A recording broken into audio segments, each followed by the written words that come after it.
Every successful company has this grand vision, right? A big dream. But how do they actually turn those huge, ambitious ideas into reality without, going broke? That's what we're going to dig in today. We're going to look at the key financial tools that connect those massive plans with the day-to-day need for cold, hard cash. I mean, it's a great question, isn't it? It can seem totally impossible. You see some local business all of a sudden expanding, and you can't help but wonder, how on earth did they afford that? Well, I'm here to tell you it's not magic. It comes down to a very specific, very smart kind of long-term planning. In that planning, it all starts right here with something called a capital budget. The best way to think about it is like a strategic roadmap for a company's biggest, most game-changing moves. So, what is a capital budget? Well, simply put, it's the plan for buying all the big, expensive stuff. We're talking about the assets that are going to help the company grow for years to come. This isn't about paper clips and pens, folks. We're talking about the foundational investments, the things that literally define a company's future. These are the kinds of decisions that can change the entire direction of the business. Okay, check this out. This is a perfect example. See how the big purchases are spread out over 5 years? A new forklift in year 2, a whole storage facility in year 4. This is so much more than just a shopping list. It's a strategic timeline. It lets the company see these huge expenses coming way in advance so they can prepare and, hopefully, avoid any nasty financial surprises. Now, here's the really important part. See that year 1 column? That's the only spending that gets locked into this year's main budget. Everything else, years 2 through 5, that's more of a roadmap, a flexible guide. And this really shows you the two sides of the cash coin, right? On one hand, buying these huge assets usually means taking on debt, which of course costs cash.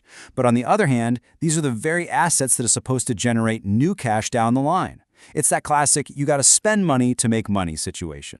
So, having a great map for the future, that's awesome. But a map is pretty useless without fuel in the tank, right? And what about the fuel you need to just get through this week or this month?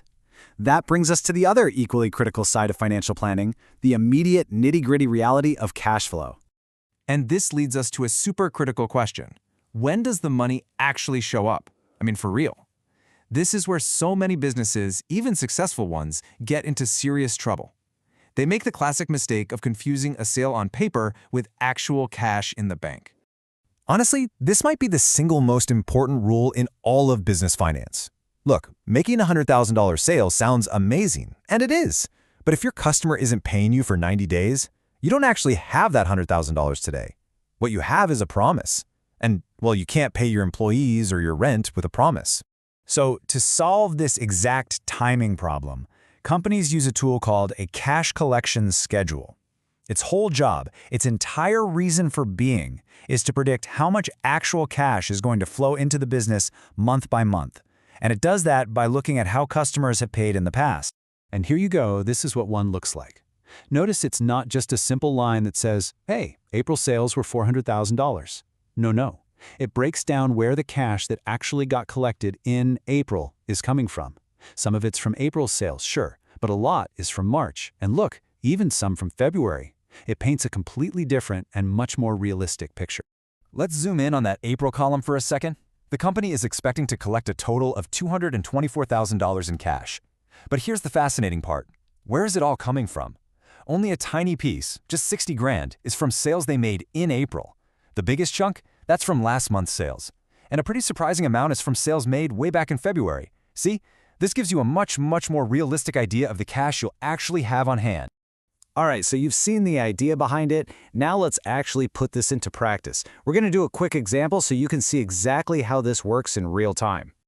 Okay, here's the scenario. We've got the sales numbers for July, August, and September. We also know the company's typical collection pattern. They get 60% of their sales cash the next month, 36% the month after that, and about 4%, well, they just never get collected. So the big question is, how much actual cash should they budget to receive in September? So, how do we figure this out? It's actually pretty simple. First, we take August sales, that's $211,000, and we multiply that by 60%. That's the cash coming in from last month. Next, we take July's sales of $120,000 and multiply that by 36%. All we have to do now is add those two numbers together to get our total. And there it is. The total cash they can expect to collect in September is $169,800. See? It's not so bad. Once you get the pattern down, the math is pretty straightforward. It really is all about tracking the timing. Okay, so let's pull all of this together now. We've looked at the big, long-term strategic map, and we've looked at the short-term, day-to-day fuel gauge. So how do these two powerful ideas connect to actually create a successful business? It really all boils down to this simple comparison. On one side, you have the capital budget. That's your big dream. It's the long-term vision, the strategic investments for growth. And on the other side, you have the cash collection schedule. That's all about the daily dollars, the short-term reality of just surviving day to day so you can even have a chance to make that dream happen. And that right there is the key takeaway. You just can't have one without the other. A huge dream with no daily cash, that leads straight to bankruptcy. But having daily cash with no big dream, that just leads to stagnation. Real, lasting success, it lives right there, in the balance between the two. And honestly, the true challenge for any business leader is keeping both of those things in focus at the same time, especially when the day-to-day pressures are screaming for all your attention. In the end, it all comes down to managing that lifeblood of the business, cash. Which brings me to one final thought for you. With everything we've talked about, with so much on the line, what do you think is the single biggest mistake companies make when they're trying to manage it? Now that is a question worth thinking about.